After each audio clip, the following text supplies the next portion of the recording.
Today we will learn a new point from this lesson, that is the Newton's universal law of gravitation. In last lecture we see that Kepler's three laws are useful for Newton for his universal law of gravitation. Today we see what is the universal law of gravitation. Newton formulated his theory of universal gravity, and that is theory is, according to that theory he stated the universal law of gravitation.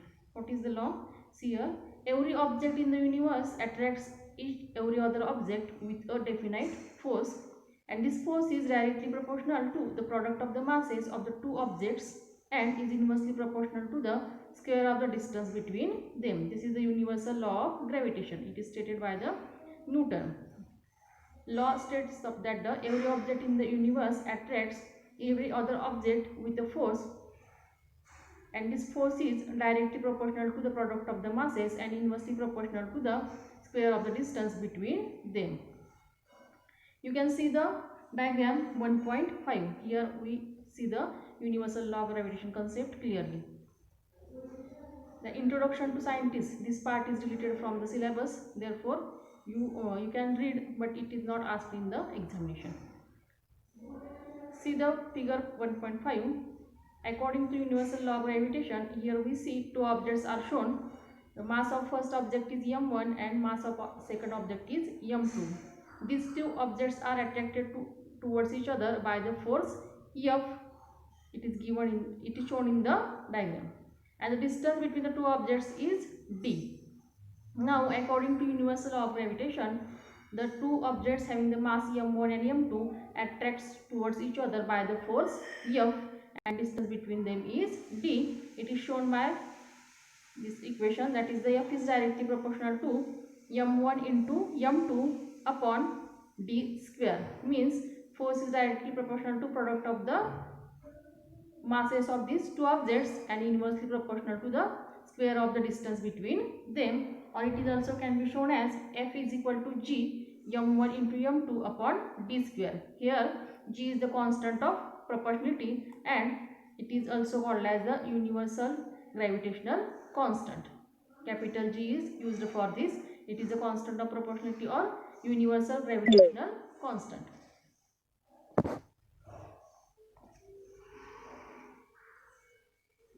In the above figure, we see that the force is directly proportional to the product of masses. Therefore, if we double the mass of the objects, force also doubles, and force is inversely proportional to the square of the distance between them. Therefore, if the distance is doubled, force decreases by 4. It is because it is inversely proportional to the square of the distance. Therefore, it can decrease by a factor of 4.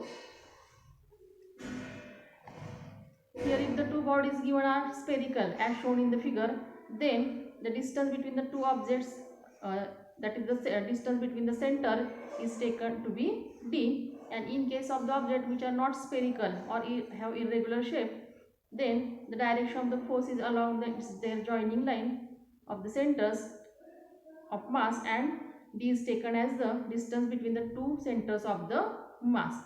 Means when the objects are spherical, we can take their center as the center of mass, but when objects are not spherical or they are of irregular shape, then center of their mass is taken as the center of that objects. From the equation 2, that is F is equal to G m1 into m2 upon d square, it can be seen that the value of G, that is the gravitational constant, is the gravitational force acting on the two unit masses kept at a unit distance from each other. Thus, SI unit of the G is equal to the gravitational force between two masses of 1 kilogram kept 1 meter apart. Means when two objects having the mass 1 kilogram and the distance between them is 1 meter, at that time the value of G shown is SI unit. The SI unit of G is Newton meter square kg raised to minus 2, and the value of G was experimentally measured by Henry Cavendish, and the SI unit of in SI units its value is 6.673 into 10 raised to minus 11 Newton meter square kg raised to minus 2. This is the value of G in SI unit. Now the part shown on the page number 5 and 6 is deleted from the syllabus. Therefore, we should drop it. Our next point is Earth's gravitational force. What is meant by Earth's gravitational force? Here some questions are given to you. Will the velocity of a stone thrown vertically upwards remains constant, or will it change with time? How will it change? You know that when we throw a stone in upward direction, we know that first it goes fastly in the upward direction. After some time, their velocity decreases, and at a certain point its velocity becomes 0, and then it comes in downward direction. Here what happens in this phenomenon, we should see Earth's gravitational force point. The Earth attracts every object near it towards itself because of the gravitational force. In the first paragraph we see what is meant by the gravitational force, and we know that the Earth applies gravitational force on every object on it, and it acts towards the center of the Earth in vertically downward direction.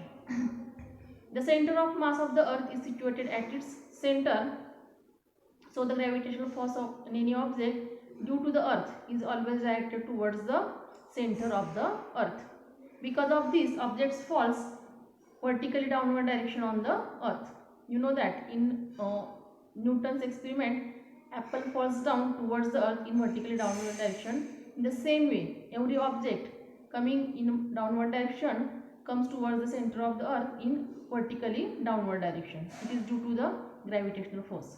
Similarly, when we throw a stone vertically upwards, this force tries to pull it down and reduces its velocity. When we throw a stone in upward direction, what happens? The force tries to pull it in downward direction, therefore its velocity reduces.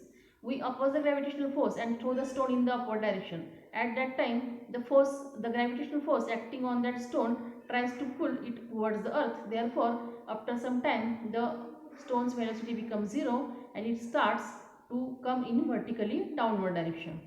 Due to this constant downward pull, the velocity becomes 0 after a while, and the pull continues to be exerted, and the stone starts moving vertically downward towards the center of the Earth under its influence. Therefore, the stone comes towards the Earth. Why? Due to the application of the gravitational force by the Earth on the stone. This is the Earth's gravitational force. Earth acts this gravitational force on every object, due to which every object after some time comes towards the Earth and its velocity becomes 0. Here today we study the Newton's universal law of gravitation and Earth's gravitational force. Newton's universal law of gravitation states that every object in the universe attracts every other object with a definite force, and this force is directly proportional to the product of their masses and inversely proportional to the square of the distance between them. It is shown by the equation F is directly proportional to m1 into m2 divided by d square. Here m1 is the mass of the first object, m2 is the mass of the second object, and d is the distance between them.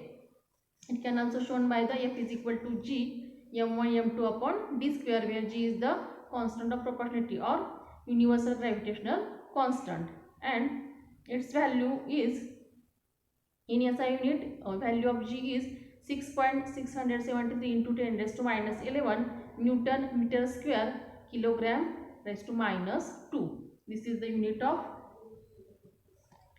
gravitational force in constant of gravitation in SI unit. Next we see the Earth's gravitational force. We know that the Earth applies gravitational force on every object on the Earth or also in the universe. Due to a gravitational force, every object in the universe attracts towards the Earth's center, and gravitational force acts towards the center of the Earth, and its direction is vertically downward. Therefore, when we throw a stone in the upward direction, after some time it comes towards the ground or Earth due to application of its gravitational force. Here we will stop here. Thank you.